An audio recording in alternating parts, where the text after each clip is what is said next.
ہم ایسے ہم سفر کی خواہش کرتے ہیں جو ہماری مرضی کے مطابق ہو۔ اس چناؤ میں ہم کسی قسم کا سمجھوتا کرنے کو تیار نہیں ہوتے۔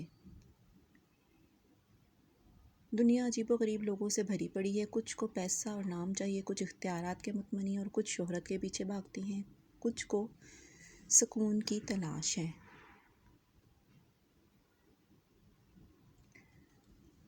تلاش میں در بدر کیے رکھتی ہے، اور ایسے اللہ والے بھی موجود ہیں جنہیں یہ تک نہیں پتا کہ وہ دنیا میں کیا لینے آئے ہیں، اور میرا شمار ان لوگوں میں ہوتا ہے جنہیں زندگی کی ساری بنیادی ضرورتیں مہیا ہیں۔ روپیہ، پیسہ، مال و دولت، نام، عزت، شہرت، شاندار گھر، اس سب کے بعد بھی مجھے ایسا ہم سفر چاہیے جس کے پاس کرنے کو باتیں ہوں، جو مجھے زندگی کی ان بنیادی ضرورتوں سے نہیں بلکہ نت نئی باتوں سے جیتے۔ ایسا شخص جس کے پاس کوئی ٹیلنٹ ہو، جو میرے ساتھ وقت گزارے اور مجھے اہمیت دے۔ میں باتوں کی بھوکی ہوں اور میں وقت کی بھوکی ہوں۔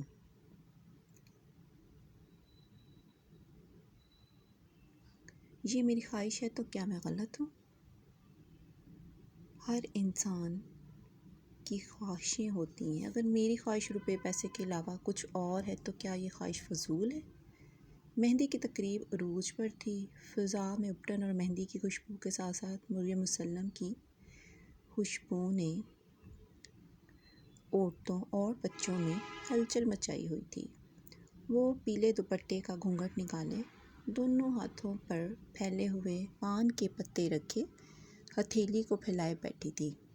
سہاگن عورتیں اس کے ہاتھوں پر مہندی لگا کر رسم ادا کر رہی تھیں۔ وہ دل میں ارمان لیے آنے والے وقت کو سوچ رہی تھی۔ بہت سے خواب بھی پلکوں پر جھلملا رہے تھے اور لاتعداد وسوسے دل کو بے چین کر رہے تھے۔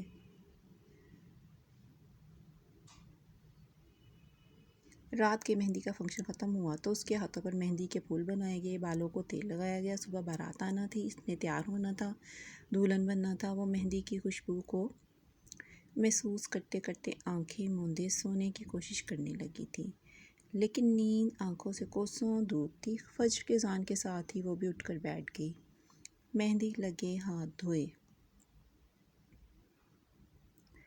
تیل لگے بالوں کو شیمپو کیا اور نماز ادا کی۔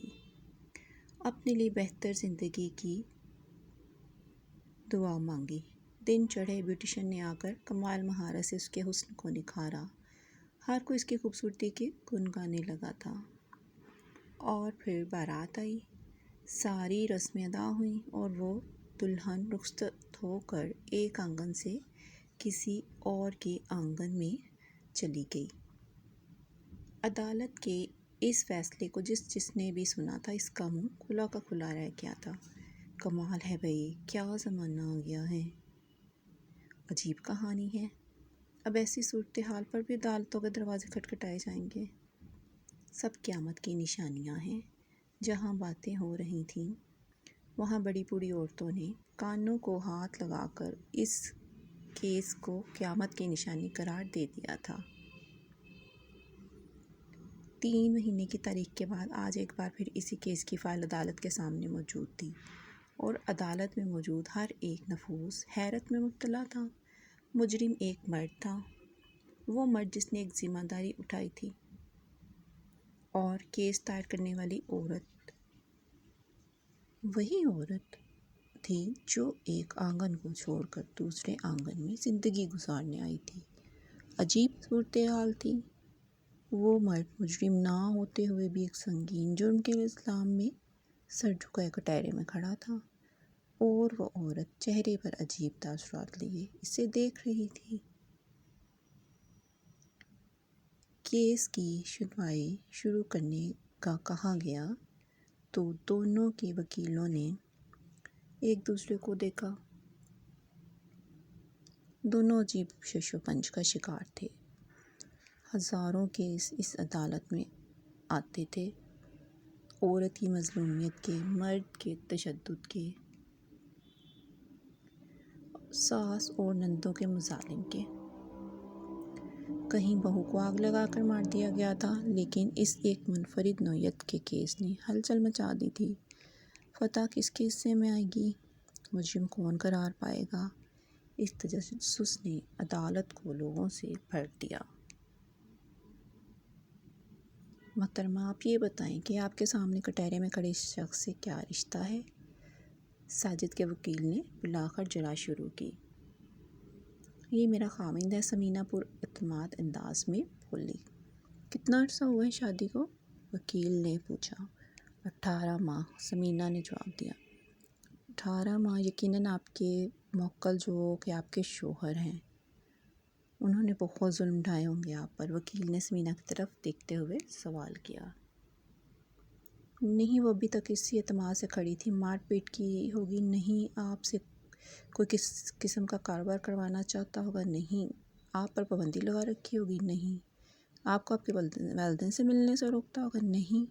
آپ کو اللہ کے احکامات کو پورا کرنے سے روکتا ہوگا؟ نہیں۔ ثمینہ کے ہر بار نہیں کے بعد عدالت میں ہلچل مچ گئی، لیکن وہ اس اطمینان اور اعتماد سے نہیں میں جواب دیتی رہی۔ عدالت میں کچھ وقت کے لیے خاموشی چھا گئی۔ پھر ساجد کے وکیل نے سوال کیا، تو پھر اس کیس کی اصل وجہ کیا ہے؟ اب ساجد کا وکیل بغیر کسی مزید سوال کیے ثمینہ کے وکیل کی طرف دیکھ کر بولا۔ تو عدالت میں ہونے والے خسر پسر پر بینچ نے وکیل سے پوچھا، ساجد صاحب کیا آپ بتائیں گے ایسے کیا حالات ہیں کہ بغیر کسی قسم کے تشدد کے آپ مجرم قرار دیے جا رہے ہیں؟ آپ پھر ثمینہ کا وکیل کھڑا ہوا، لیکن وہ خاموش ہی رہا۔ محترمہ، آپ بتائیں آپ کیا چاہتی ہیں؟ وکیل نے اب ثمینہ کی طرف دیکھ کر سوال کیا۔ میں اس انسان کے ساتھ اپنی زندگی نہیں گزار سکتی جس کا ساتھ کسی بھی جان مشین کے ساتھ میں کوئی فرق نہ ہو۔ وہ اس کی طرف دیکھ کر بولی۔ کیا مطلب؟ عدالت میں موجود ہر شخص کا سوال۔ وکیل نے الفاظ یہ تھے، میں ایسی زندگی نہیں گزار سکتی جہاں میرا ساتھی ہر قسم کے جذبات سے عاری ہو۔ ثمینہ قدرے شیریں انداز میں بولی۔ کیا مطلب؟ وکیل اب بھی نہیں سمجھا تھا۔ دیکھیں وکیل صاحب، ہر انسان کی مرضی اور پسند ہوتی ہے، یہ نظام قدرت کا حصہ کہ ہر انسان کو دوسروں کی باتوں سے اختلاف ہوتا ہے، غصہ آتا ہے، خوشی ہوتی ہے، ایسے ہی ہوتا ہے نا۔ ثمینہ نے وکیل سے تائید چاہی۔ جی ہاں بالکل۔ وکیل کے ساتھ ساتھ عدالت میں موجود ہر شخص نے اس بات میں سر ہلایا۔ لیکن یہ انسان ہر جذبے سے عاری ہے، میں ایک کٹ پتلی کے ساتھ زندگی نہیں گزار سکتی، اس لیے مہربانی فرما کر میرے حق میں فیصلہ دلا دیں اور مجھے اس اذیت سے نجات دلائیں۔ ثمینہ نے انتہائی تلخ لہجے میں خلا کی وجہ بتائی تو عدالت میں موجود لوگوں پر سکتہ طاری ہو گیا۔ جج سمیت ہر انسان اس کیس پر حیران ہوا۔ کیا زبردستی شادی ہوئی تھی آپ کی؟ وکیل نے پھر سوال کیا۔ شادی میں زبردستی کی گئی تھی یا نہیں میں نہیں جانتی، میں نے اپنے والدین کے فیصلے کو مقدم جان کر اس شخص کے ساتھ شادی کی تھی، ثمینہ نے کہا۔ ساجد صاحب، کیا آپ نے یہ شادی اپنی مرضی سے کی تھی؟ وکیل نے ساجد سے پوچھا تو اس نے اس بات میں سر ہلایا۔ آپ کو اپنی بیوی سے کوئی شکایت ہے یا آپ کسی اور کو پسند کرتے ہیں؟ پھر سوال کیا گیا۔ نہیں۔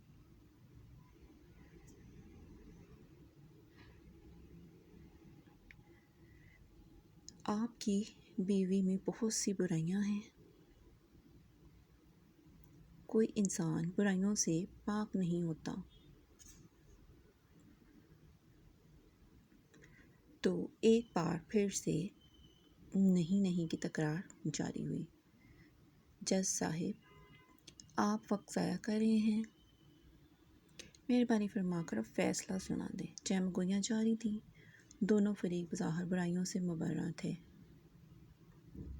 دونوں وکیل بھی شش و پنج میں مبتلا تھے اور جج صاحب کو بھی فیصلہ کرنے میں مشکل پیش آ رہی تھی۔ میں ایک ایسے انسان کے ساتھ زندگی گزارنا چاہتی ہوں جج صاحب جس میں مردانگی ہو، جو اپنا آپ منوائے، جو میری ناجائز باتوں سے اختلاف کرے، غصہ کرے۔ ثمینہ نے سب کو خاموش دیکھ کر ایک بار پھر کچھ نرم اور کچھ تلخ لہجے میں بولی۔ ہی تمہیں تو خوش ہونا چاہیے کہ تمہارا شوہر غصہ نہیں کرتا، تمہیں نہیں لگتا تمہاری یہ منطق بہت عجیب ہے؟ جن عورتوں پر مرد ظلم کرتا ہے ان کا حال بھی تو دیکھو۔ اس کے بولنے پر ساجد کے وکیل نے ثمینہ کی طرف دیکھا۔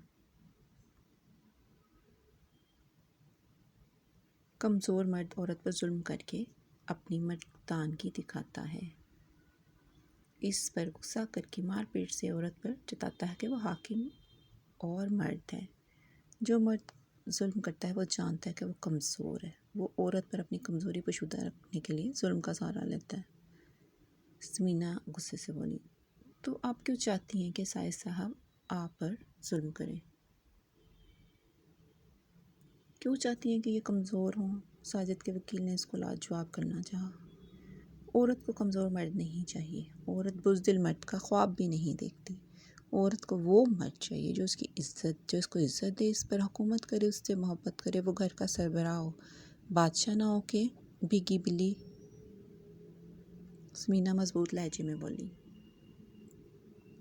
میں گزارا کر لیتی جج صاحب کہ یہ قدم آسان نہیں، غصہ نہ آنا یقیناً ان میں قوت برداشت بے انتہا ہے، لیکن ہمارے درمیان کوئی بات بھی تو نہیں ہوتی۔ جج صاحب، ہم ساتھ ہوتے ہیں تو یہ خاموشی کا راز رہتا ہے، آوازیں ہوتی ہیں تو فقط ہواؤں کی، باہر سے گزرتی گاڑیوں کی، ٹیلی ویژن کی، لیکن ان کے پاس کوئی بات نہیں ہوتی، کرنے کو کوئی ایکٹیویٹی نہیں۔ جج صاحب، محض 18 برسوں کی تکان، کیا یہ رشتہ ایسا ہوتا ہے؟ سمینا کی بلند آواز نے کمرہ عدالت میں سکتہ طاری کر دیا۔ یقیناً نہیں، جج صاحب نے جواب دیا۔ ساجد صاحب، آپ کیا کہتے اس بارے میں؟ جج نے براہ راست اس سے پوچھا۔ کیا کہوں میں؟ ہمارے مزاج ہی نہیں ملتے، ساجد نے اعتراف کیا۔ بہت سی عورتیں تعویذ کنڈوں کے جیسے ہتھ کنڈے اپنا کر اپنے شوہر کو اپنے بس میں کرتی ہیں، اور آپ کو تو ایسی کوئی محنت نہیں کرنی پڑی۔ ساجد کے وکیل نے اپنی ایک اور کوشش کی۔ تو کیا میں ساری زندگی تعویذ کنڈوں کے سہارے گزار دوں؟ محبت اور عزت تعویذوں سے کمائی جاتی تو ہر عورت تعویذ لکھنا سیکھ لیتی۔ بہت سی عورتیں ہیں جن کی خواہش ہوتی ہے کہ شوہر ان کا غلام ہو، لیکن میں ایسی عورت نہیں ہوں۔ مجھے تعویذوں کے ذریعے کمائی کی محبت نہیں چاہیے، مجھے غلام نہیں، ایک بادشاہ چاہیے۔ سمینا نے غالباً سوچ لیا تھا کہ وہ اب اس کے ساتھ نہیں رہ سکتی، اور عورت جو سوچ لے وہ کر کے رہتی ہے۔ ساجد صاحب، آپ کچھ کہنا چاہتے ہیں؟ وکیل نے سرد آب بھر کے ساجد سے پوچھا۔ میں کیا کہوں؟ مجھے غصہ نہیں آتا، میں ایسا ہی ہوں۔ اگر یہ میرے ساتھ نہیں رہنا چاہتی تو جج صاحب جو بھی فیصلہ کریں مجھے منظور ہے۔ بالآخر ساجد نے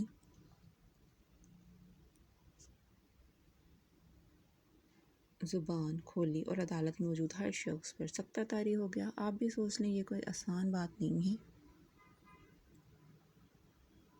اتنی معمولی سی بات پر اتنا بڑا فیصلہ کرنا دانش مندی نہیں ہے۔ جج صاحب نے سوچنے کا موقع دیا۔ جج صاحب، یہ چھوٹی بات نہیں ہے، سمینا تڑپ کر بولی۔ میری یہ خواہش نہیں ہے جو جج صاحب کی انسان 100% میری مرضی کے مطابق ہو جائے۔ میں یہ قطعاً نہیں چاہتی، کیونکہ میں بھی تو ان کی مرضی کے مطابق نہیں ہوں، لیکن جج صاحب کچھ تو مطابقت ہونی چاہیے۔ آپ بتائیں جج صاحب، میں اپنی باتیں کس سے کروں؟ میں اپنے مسئلے کس سے کہوں؟ اگر میرے ساتھی کے پاس کوئی جواب نہیں تو میری باتوں کی کوئی اہمیت نہیں، تو مجھے ان کا کیا فائدہ؟ سمینا نے چیخ کر کہا۔ دیکھیں، ہر مرد ایسے ہی ہوتے ہیں، عورت کی ہر بات کو نہیں سنا جاتا، ساجد کے وکیل نے کہا۔ نہیں ہونا چاہیے مرد کو ایسا، عورت کو صرف 2 وقت کی روٹی اور 4 دیواری روٹی کے لیے نہیں چاہیے ہوتی۔ وکیل صاحب، سمینا بولی، مجھے صرف 4 دیواری اور روٹی کے 2 بننے والے نہیں چاہیے، ایک زندہ انسان بھی چاہیے۔ میں ایسے بے جان اور بے حس انسان کے ساتھ زندگی نہیں گزار سکتی۔ جج صاحب، میں نے سوچ سمجھ کر یہ فیصلہ کیا ہے۔ جج صاحب، سمینا کا گھر بسانا چاہتے تھے۔ وہ چاہتے تھے کہ اس کا گھر نیا جڑنے پر بنے، لیکن وہ طے کر چکی تھی۔ جج صاحب، کوئی عورت نہیں چاہتی کہ اس پر طلاق کا دباؤ لگے۔ کیا یہ میرا حق نہیں کہ میں اپنے لیے کوئی فیصلہ کر سکوں؟ سمینا مسلسل اپنا دفاع کر رہی تھی۔ کیا اس معاملے کو سلجھانے کا کوئی اور راستہ نہیں ہے؟ اس کیس میں جج صاحب بھی مکمل طور پر انوالو ہو چکے تھے۔ 2 ہی راستے ہیں جج صاحب، سمینا بولی۔ تو سب نے سوالیہ نظروں سے اسے دیکھا۔ کون سے 2 راستے؟ ساجد کے وکیل نے پوچھا۔ ایک تو یہی ہے جو میں نے اپنایا ہے، اور دوسرا یہ کہ میں خاموشی کی یہ زندگی گزارنے لگوں، اپنے راستے نکال لوں اور مصروف ہو جاؤں۔ بچوں کے ہونے کے بعد جب ذمہ داریوں کے وار لگ جائیں گے تو یہ احساس بھی نہ رہے گا کہ میری اپنی بھی کوئی ذات کوئی خواہشیں تھیں۔ سمینا نے سب کو دیکھ کر کہا، کیا آپ یہ قدم دوسرے کے لیے غلط مثال نہیں قائم کر رہا؟ وکیل نے ایک اور کوشش کی، یہ فیصلہ ایک عبرت کا نشان بھی تو بن سکتا ہے نا۔ عورت کا کام صرف کھانا پکانا بچے پیدا کرنا نہیں ہوتا وکیل صاحب، اس کی اپنی بھی ایک ذات ہوتی ہے، ایک شخصیت ہوتی ہے، اور کسی مرد کے پاس یہ حق نہیں ہے کہ وہ اس کی ذات کو مسل کر اس کی شخصیت کو مسخ کر دے۔ میں 99% عورتوں میں سے نہیں ہوں جو مرد کے بستر کی زینت بن کر اس کے بچے پالنے میں اپنی زندگی گزار دے۔ سمینا نے تلی مسکراہٹ کے ساتھ کہا، کہ آپ ساجد صاحب کو موقع نہیں دیں گی؟ ساجد کے وکیل کے پاس ان کو ڈیفینڈ کرنے کے لیے کوئی پوائنٹ نہیں تھے۔ ساجد سر جھکائے کھڑا تھا۔ خاموش اور بے تعلق دونوں کے وکیل اب واپس اپنی اپنی نشستوں پر تشریف رکھ چکے تھے اور جج نے سمینا کے حق میں فیصلہ دے دیا تھا۔ تو ساجد نے خلا کے کاغذات پر دستخط کیے اور عدالت سے باہر نکل گیا۔ سمینا کی آنکھوں میں افسوس نہیں تشکر نمایاں تھا، وہ بھی اب عدالت سے باہر قدم بڑھا رہی تھی۔